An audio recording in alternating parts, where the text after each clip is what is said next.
Grant, glad to have you on. Awesome to be here, Matt. Thank you. Awesome. As a little token of thanks for joining us on our initial episode, I want to offer you a little gift.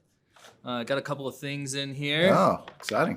Feel free to go through them. I'll kind of explain what they are as you do to start us off. All right. That is my family's greatest contribution to society. It's my grandfather's book. Oh, wow. With the Old Breed. It's a memoir on World War II. He was a Marine in the Pacific. So if you ever want to read something great, feel free. That is fantastic. Thank you. I love that. That's awesome. No doubt. And I asked around what you're into, and I heard you're a fan of the San Francisco 49ers. So very much so. A little mug of the San Francisco 49ers to start your day. Oh, I love it. There you go, right? We're just going to put a Super Bowl ring in There you this. go. There you go. And there's could be coming this year, actually. Yeah, Brock Purdy's bulked up for you, so hopefully that can get you there. He's a good young player, that's for sure. This is that's a local bite. We'll get into a local eat segment at the end. That's a moon pie. Have you ever had one of those? I have not. So they throw those at Mardi Gras. I'm from Mobile, Alabama, the place that Mardi Gras was started. All the New Orleans listeners will love me for saying that, but you'll get to try that before the end of the broadcast. All right. Yeah. Okay. Well, I'll keep that handy for us. They throw those from the floats. Okay. Thank you. Well, very generous man, Matt. Thank you so much. There's one more in there. Oh, is there? A little Australian connection to the 49ers. Just keeps getting better and better. Yeah. Oh. See that? That is a commemorative pin to... Oh, Jared. Yeah, there you go. He knows. Jared Hayne, rugby player turned San Francisco 49ers. Yeah. So I thought you might appreciate that in a way that most people wouldn't. The Hayne plane. You know, I didn't know that. Awesome, man. Thank you so much. Yeah, you're welcome. Thanks for joining us. Yeah, of course. All right, now that we've got the fun out of the way, let's hop into, the real meat of it. And so, Grant, obviously you're not a CFO, you're a CEO, and a good one at that. Thank you. You're welcome. Give us a little background of how you became the CEO of a technology company that sells to CFOs. Well, I think you can tell I'm not American. So I'm from Australia originally and grew up down under. And I went to university at the Australian National University in Canberra, national capital for those that are not familiar. And I studied an accounting degree, so a commerce degree that majored in accounting with economics and commercial law thrown in. Fantastic degree. Didn't fully appreciate it at the time, but certainly appreciate what I learned then. So I actually chose not to go into accountancy. Yeah. So I had some offers from what was the Big Six back then, but I actually chose to go into banking. And I spent a number of years working for a major bank in Australia, doing mostly lending roles, but a little bit of everything, inventing new financial products down under as well. Yeah. So that was really fun. And then my brother and I co-founded a company, and I left the bank this was 1997. So internet was starting to come along. Yeah. I won't go into all the details of that, but over the next number of years, my brother and I co-founded 3 companies. That's what took us international. And we were right at the beginning of building business software using the internet as the delivery mechanism for that. So it was very early days. Fantastically adventurous and fun, and it was awesome. That's what got me to the US. The last company that we'd built, Orbis, got acquired by a very large American software company, and my wife and I, I've got married and I've got 4 kids along in parallel with this story, and we loved it here in California in San Francisco, and decided to stay. Fast forward, I worked for a number of Silicon Valley companies, and I had the good fortune of being approached by Vector Capital that had acquired this company, a local private equity firm here in the Bay Area, and I was fortunate enough to join as CEO. Oh.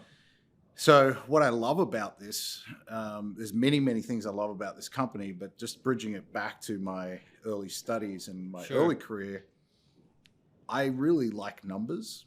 Yeah, yeah, they don't lie. And I love business. I'm a student Sure. of how businesses operate and business models, and I geek out around case studies and stuff like that.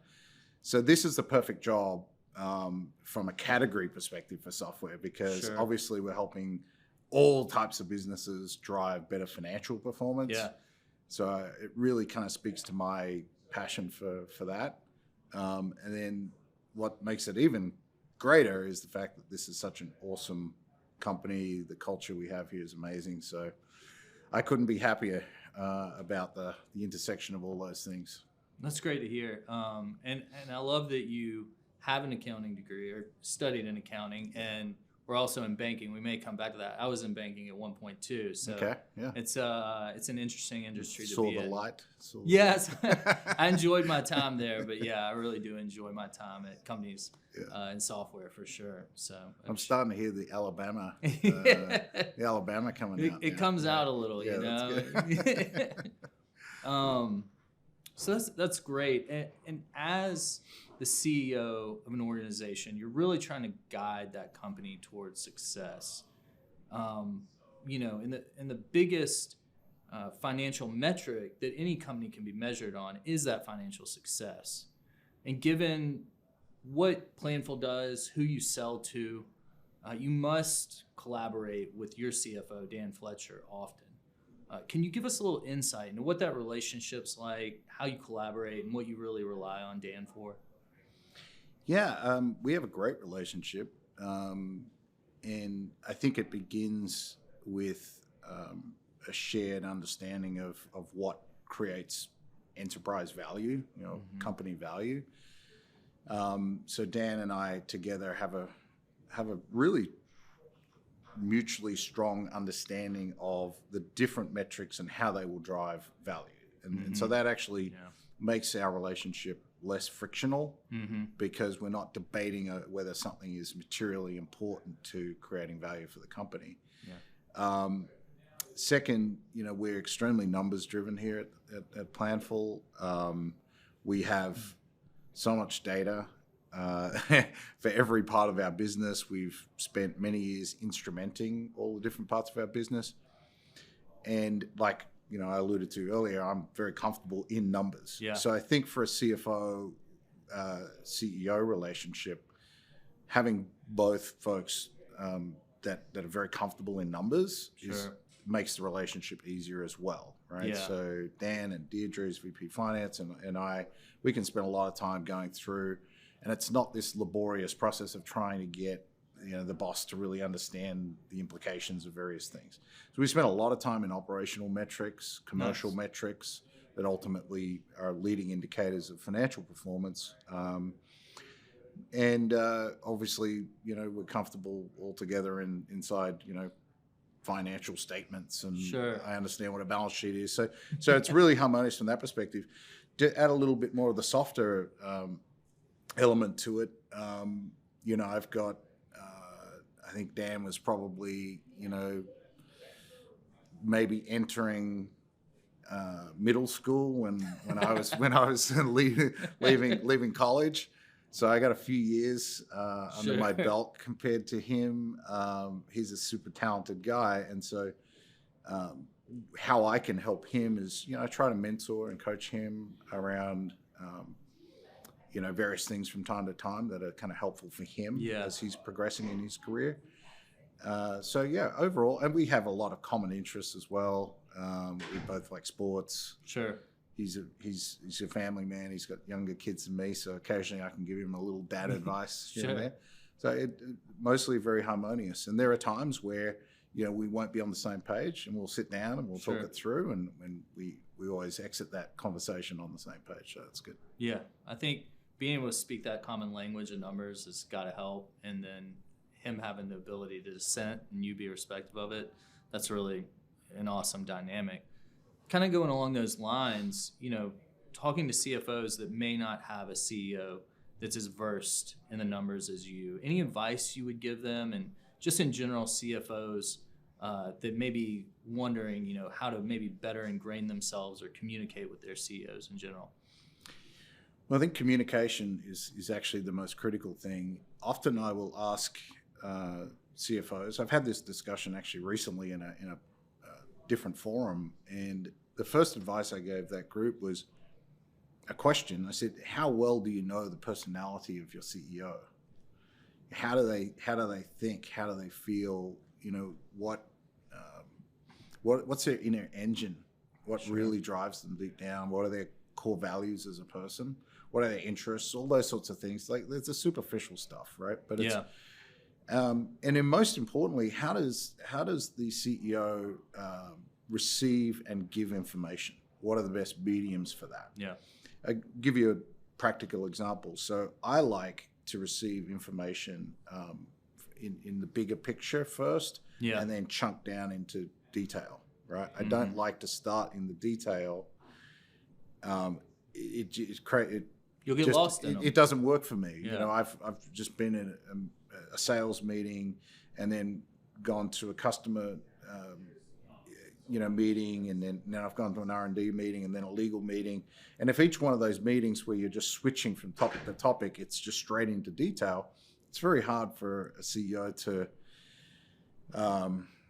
operate, at least for me, to process the information very well. Yeah. So what I like to do is be parachuted in to each meeting. So, and it only takes 30 seconds. Sure. That's just one example. It's crazy how many people you ask that question to about what's the communication style, what are the core values of your boss, and they don't really know. Yeah. So that's the first advice I would give people, CFOs. Sure. Is really got to understand that and make sure you communicate in the right terms with the CEO. The second piece of advice is CEOs come in different shapes and sizes and forms and have different things that they want to get involved in and things that they just don't want to get involved in. Sure. And, figuring out those things as a CFO are quite important, because in my opinion, the CFO is a position that is evolving, and it is taking on more responsibilities in a business. A lot of CFOs do have much more exposure to operational functions, and often aspire to be CEOs. So the more you can gradually sort of say, look, how can I help the CEO's mission by taking things off them that they otherwise may not want to be doing. I think that's a really smart thing to do, and it will expose the CFO to more operational topics that have more impact in the company. Finally, never lose sight. You must be on the same page, understanding the mission of the company. Sure. Right? Yeah. And if you're not, then it's very difficult for the CFO to navigate some of the more nuanced questions around the financial allocations in the business. So that's a few things I could probably spend more time on this topic, but that's a few things that come to mind. No, and those are really relevant. Our third guest is actually a CFO and a COO. Okay. And I've seen that multiple times with CFOs that get slotted into other areas and other executive positions because they're just able to transition over. So I think that's great advice. CFO, I will add one thing. Yeah. So this is just my personal view. I think that CFOs should never lose sight of what's required to invest in the culture of a company, especially if you're asking a lot of your people. Yeah. And most people listening to this probably are in intense organizations that are trying to achieve something, and it's challenging. Sure. If CFOs get too fixated on the spreadsheet, the numbers in the spreadsheets, and they lose sight of what's required to maintain high morale and engagement in a business, trust me, productivity falls. Yep. You can't ask people to run through walls unless you've got them very motivated to do it. And so I personally am in a great place where Dan, our CFO, understands that. He understands how culture is such an important needle mover in terms of productivity and achieving things that are beyond what people think are possible. Sure. Yeah. You can only do that when your culture is really engaged and you have high morale. Yeah. And if you cut too much into those things, don't expect a different result. Yeah, absolutely. And I think you really hit on 2 points that I was going to bring up. But one is the creating value from culture, right? It's almost, you have to invest, but you can create it at maybe a lesser cost than a lot of other ways. 100%. So that's a big point. And then also, whether it's the CFO or anyone else, I think a big light that went off for me when I finally got to sit in some executive meetings, especially at the bank I worked at, is what they really cared about. And it, being parachuted in, having that high level view, how important that was to understand both when you reach that point, but also when you're building up to that point as well. Yeah. So some CEOs like to be in the weeds, so you just got to know. You got to know that. Yeah. You got to try to educate them to get out of the weeds all the time. But sure. Yeah. Awesome. Well, switching gears just a little bit, Planful is a global company. You're always international. I see you going to Germany and different places like that all the time. What are some common themes, issues, challenges that you are seeing that unify and unite across all CFOs right now? Mm-hmm. I mean, the most common thing anywhere in the world is you're trying to create value for whatever organization you're the CFO in. Okay, Absolutely. and that how you're going to create that value is going to come in different forms. But the most common things you will see are profitable growth. Okay, growth.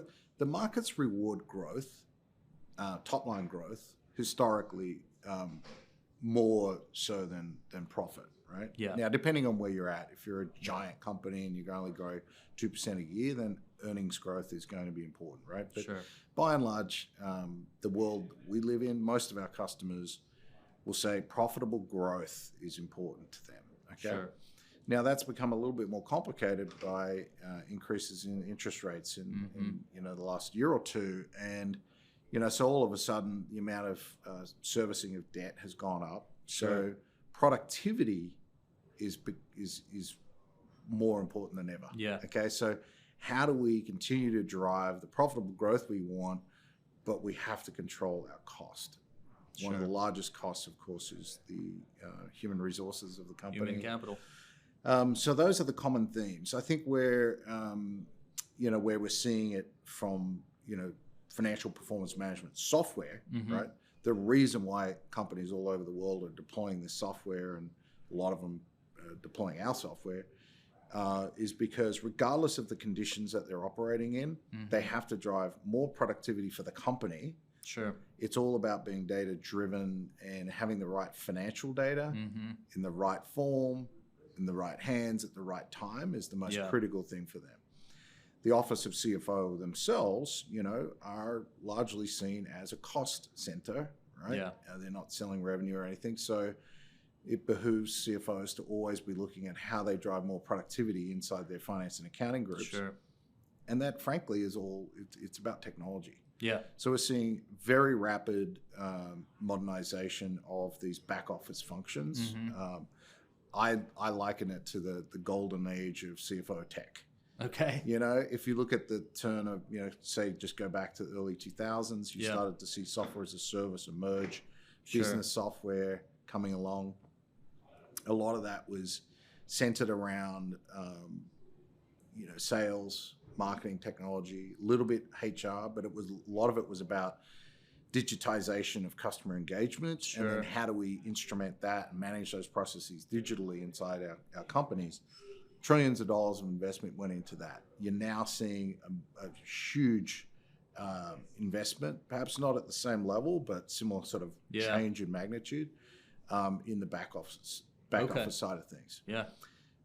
So that's happening globally. The biggest difference that you will see from region to region is just how the regulatory environment impacts the mindset of the executives in those companies.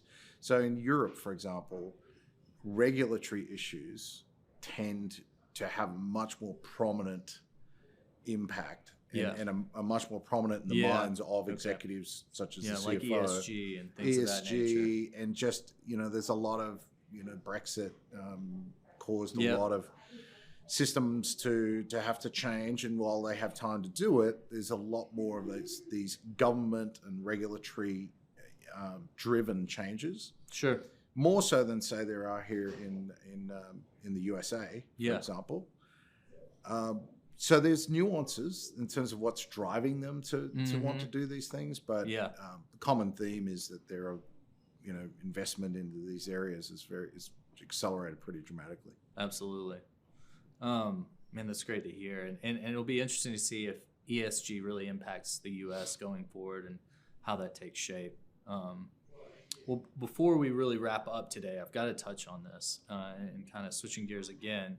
You've spoken and written a lot about the topic that's on everybody's mind, artificial intelligence.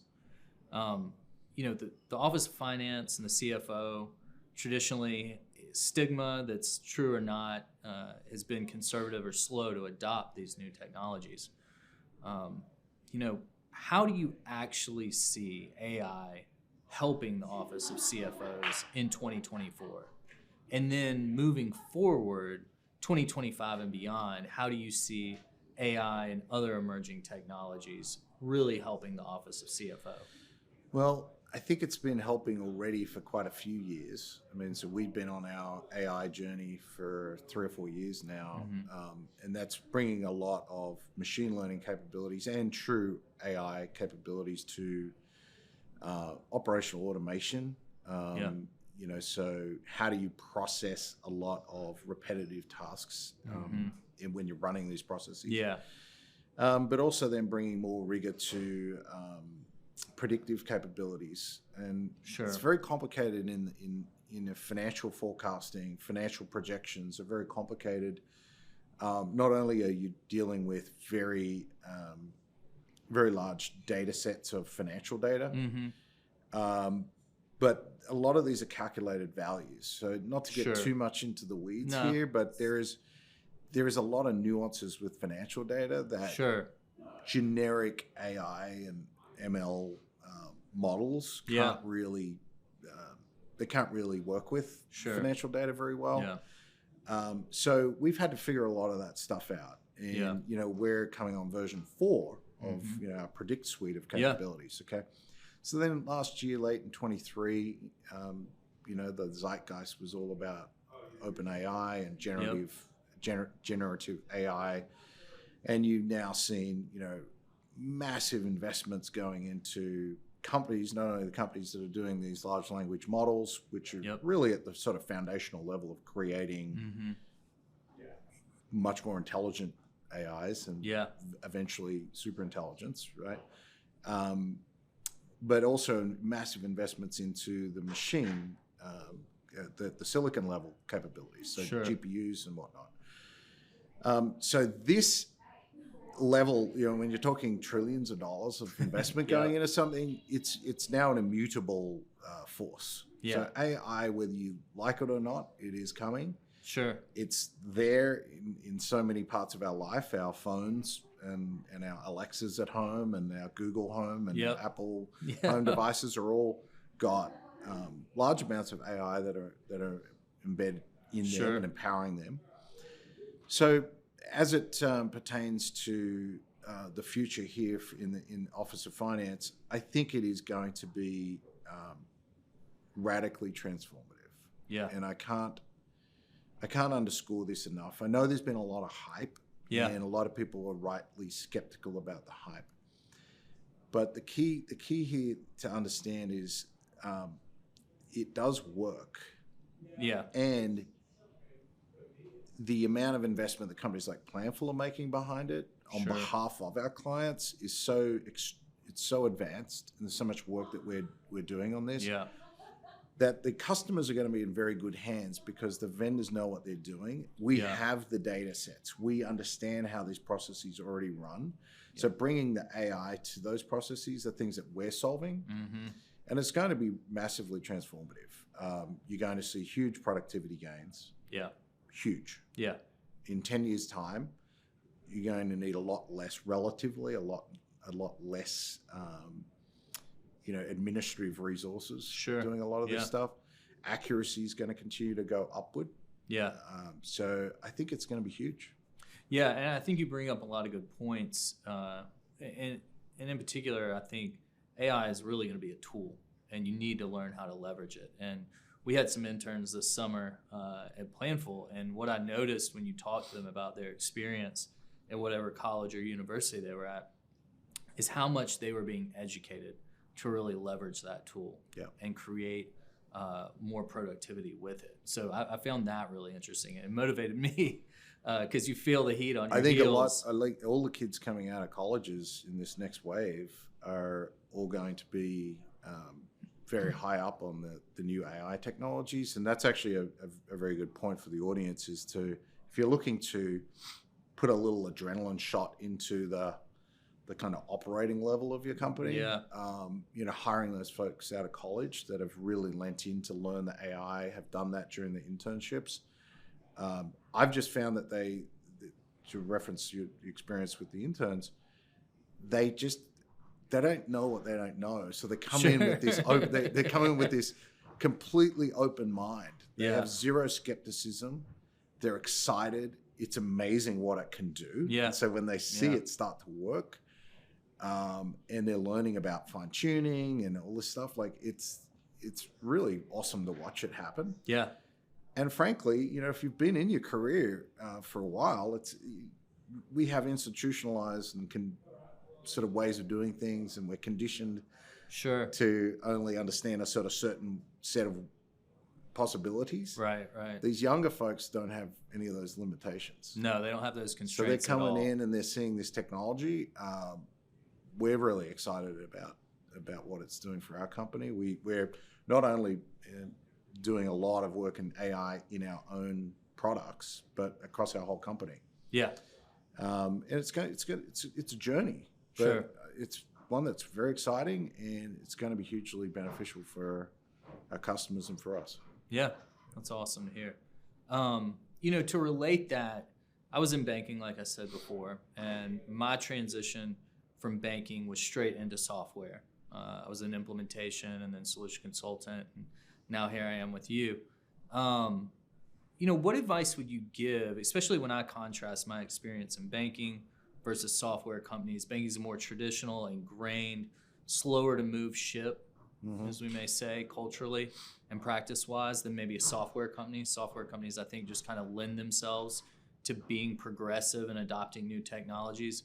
What would you say to those CFOs that might be in those more conservative industries or might be more hesitant to adopt that technology about AI and how they should view it, and maybe how they can really steer that ship to adopt it the way they should, even in a conservative moving industry? Yeah, I mean, if your company is conservative and or the industry is conservative generally, there's probably a reason for that. Sure. It's that the stakes are very large. It's hard to make bets that could go wrong, right? Yep.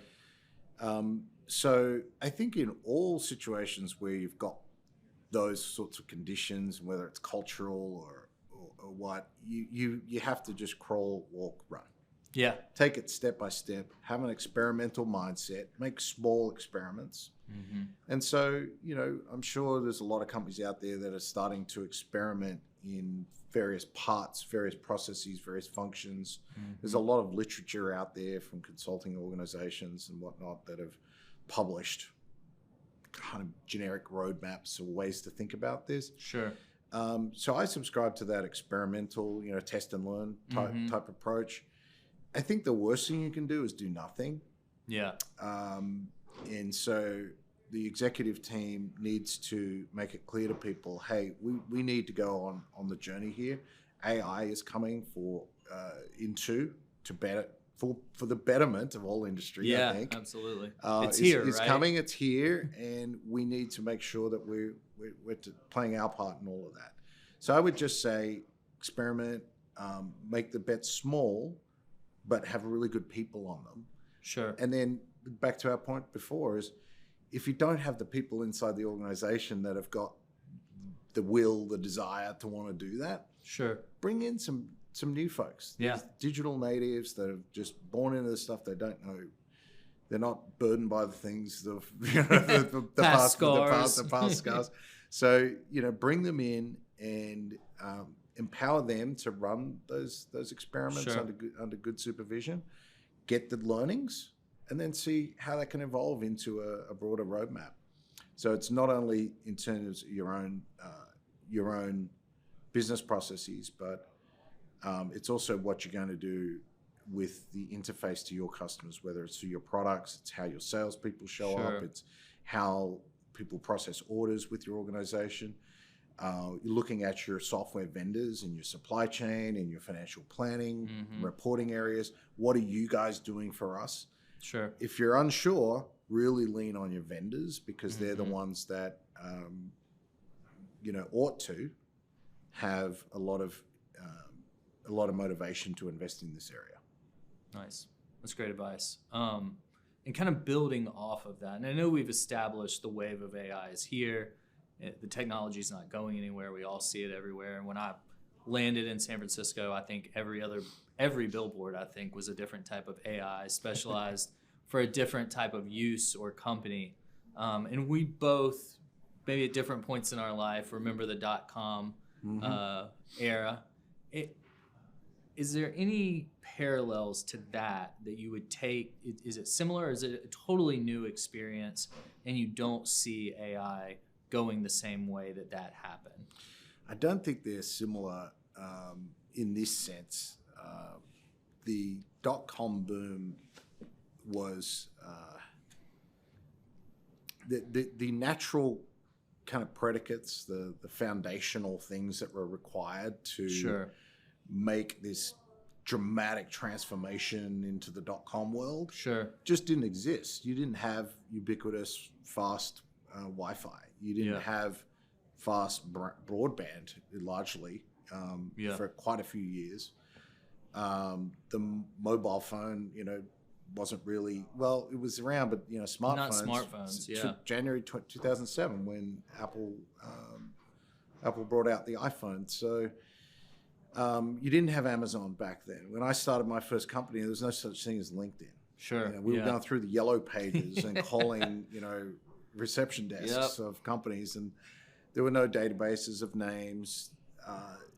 It was a pre-digital world. Yeah. And so in parallel with companies building .com businesses, that whole base layer of infrastructure and connectivity and everything had to be built. Yeah. Right? You had to buy your own service. You had to manage your, data centers didn't even exist back then, right? All of the things that we take for granted today were spawned from that original .com moment. Now, what happened, of course, was .com was version 1 of what ended up becoming the most transformative technology revolution the world's ever seen. Yeah. In 20 odd years. Yeah. We've completely connected the world. We are all effectively cyborgs with connected to limitless information and calculation power. Yeah. AI has the benefit of sitting on top of all of that's been built. Yeah, absolutely. Tens of trillions of dollars have gone in to build this infrastructure. And now the compute power is available from NVIDIA and other firms that are really investing behind that. So you now have this new form of compute power that enables this technology to actually work. Sure. So I think that is a massive contrast. Sure. To what extent AI is going to be overhyped? Every new thing in technology gets overhyped to some extent. Yeah. So always will end up taking a little bit longer than the most bullish people will profess. Right? Take Elon Musk is out there, and every time you hear from Elon, and while I love this about him, you got to take his estimates with a grain of salt. Sure. Right? They tend to be a little bit longer than what he estimates. Yeah. Yeah. So if you just extrapolate that idea across everything with AI, I think it will take longer than people think to achieve some of the outcomes that I do are being projected, but it will happen. Yeah, and it's here. Yeah, it's here. Sure. Oh, dude, the trillions of dollars investment. Just where we are sitting here in San Francisco, nearly 50% of the entire AI technology startup world in the world, for the world, nearly 50% of it is in 4 square blocks of this office. Yeah, and I think that's a good point I was thinking of when you were discussing all that. is it's not just necessarily the time, but your geographic basis, right? Yep. As we've established with my accent, it might not get to Alabama as quickly as it's already arrived in San Francisco, Right. but it will reach all areas. Yeah, I mean, it is in Alabama already. Sure. When you drive into the gas station, the price that you're going to pay is set by an AI algorithm somewhere on a computer somewhere else in the world, right? How you're interacting with people on your phone and everything that's happening through that is all AI powered. Yep. So there's just a lot of sort of under the radar AI that's already affecting our lives. I think it's going to take a while for whole industries and the labor force changes and everything that will come about from that. Absolutely. Will take some time, but hopefully we can sort of carefully and in a smart way manage that transition. I would say the countries that are investing and have got really smart cooperation between governments and the corporate world and are investing heavily in this are going to be the absolute winners from an economic perspective. Sure. No question. Are there any particular countries outside of the U.S. that you really see diving into this? Well, I think Israel has always been Sure. strong with technology. So for a smaller country, I think that they're adopting that well. I think China appears to be investing, but from everything I read, that they are still quite a few years behind the US. Okay. There's other tech-savvy markets, smaller countries like Australia and whatnot that are getting a lot of investment. Nice. And don't forget countries like Japan and Singapore that are known for innovation. Absolutely. On the European side, there's a lot happening in the UK. The UK, London itself, has a really strong AI startup world happening. Yep. I can't really say to what extent mainland European and the top European economies are investing. Sure. In my view of it is that they're spending a lot more time worried about regulatory stuff around it before they even understand how it's going to show up in practical impact to people's lives. But that's often the way in Europe. Yeah, absolutely. A side note, any good podcasts, books, media you're consuming these days that you'd recommend to the broader audience, or you just like to share because you enjoy them so much? Well, I'll tell you. So, I'm just about finished the Elon Musk biography. Yeah. Walter Isaacson. That's a really fascinating read. Okay. So, highly recommend that to people. I podcast. Most of my podcasts are politics and golf. Okay, well, give us the golf one because we know that'll be less controversial. I like the hack it out. Okay. Hack it out guys. They're fun. They do some really fun podcasts, and they kind of bring a little bit more of an analytical lens to golf. Sure. They just kind of stay out of the politics of golf. Which is good. It's more just the enjoyment. Yeah, they do a lot of stats and try to understand like why would that stat be the case. And it's a lot of fun actually. So that's a good one. And then most of my other podcasts are more current affairs. So I'm sure people will kind of have their own. We'll let people find those on their own. They can. I don't want to say if I told people what I listen to, that might give away my political views, and I don't want to do that, Matt. Yeah, no reason to do that. Yeah. We like having you talk about golf and let us know. Has anyone taken you off the Planful throne of top golfer at this point, or you still hold the crown? I'm still holding the ground, actually. There's actually a lot of conjecture out there as to whether I've been rigging the matches in terms of like who I get juicing the balls, who I get partnered with, and stuff like that. All false, all completely false. But on the odd occasion that we do get a chance to go and have a round. Sure. so far I've managed. They're probably just letting the boss win. I don't know. I've played ping pong with Rowan, and I don't see him taking any mercy if given the chance. Yeah, he's pretty competitive. He is. He is. Steve, our Chief Product Officer, he's very competitive too. I would say he'd be the most competitive in terms of wanting to beat me on the golf course, but he's just. I feel like the psyche of golf that works against you. That's awesome. Well, before we go today, we'll have a little wrap-up segment as well, but any advice, to either people that are maybe coming up, aspiring to be CFOs or current CFOs on, the best advice you received or you would give them in really their progression of their career, what to focus on, maybe what really matters, what they can do the most to add value?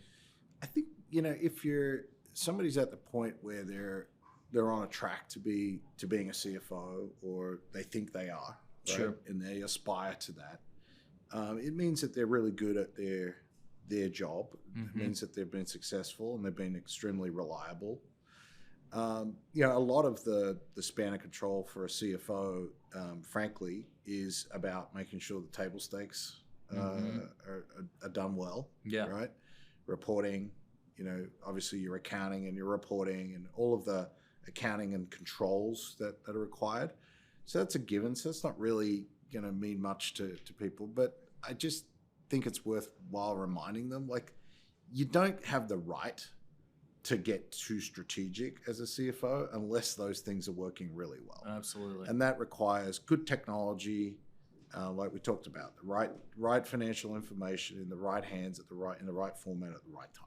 And if you can't do those things for your stakeholders throughout the business, then you're just not getting the table stakes done. So you have to earn the right to be strategic as a CFO. Really good team, really good technology, really great business partnering is going to get you there. Beyond that, a CFO today, in my opinion, needs to be an exceptional storyteller, and a technologist. Yeah, absolutely. I don't know what a technologist storyteller. I don't know what you want to call that, but and what I mean is telling accurate, real stories, but how you talk about the mission of the company and how the business is progressing. If you're a public company, every quarter you get marked on your progress towards some stated, objectives, or you're going through some transformation, or you're on some kind of mission of expansion, whatever it is, you're going to get marked on that. If you're a private company, you're going to be marked by your investors, your board. They're going to hold you accountable, and your employees in both cases will as well. Yeah. So you have to be really good at explaining the mission of the company and how that translates into financial, the financial side of things. And then everything today is technology. If you're a CFO that just is listening to this, watching this, and you're thinking, well, you know what, I don't really care for technology. Or you're someone aspiring to be a CFO. I really struggle with that. Like, CFOs today have to understand that the three big levers they have are people, capital, and technology. And of those three, technology is the cheapest to get you what you're trying to achieve in a company. CFOs need to be all over the technology and modernize and continue to optimize their part of the business. And then you have the right to be strategic. Then you have the right, if you have the ambition to dream about being in the top seat as the CEO, you got to be able to do these things first. That's awesome. Stay right here. We've got a little bit more, but I just want to say thank you for joining us today and really kicking off this series of the next CFO. And maybe we'll have you back in the future at some point. I would love to be back. Thank you very much, man. Yeah, thank you, Grant.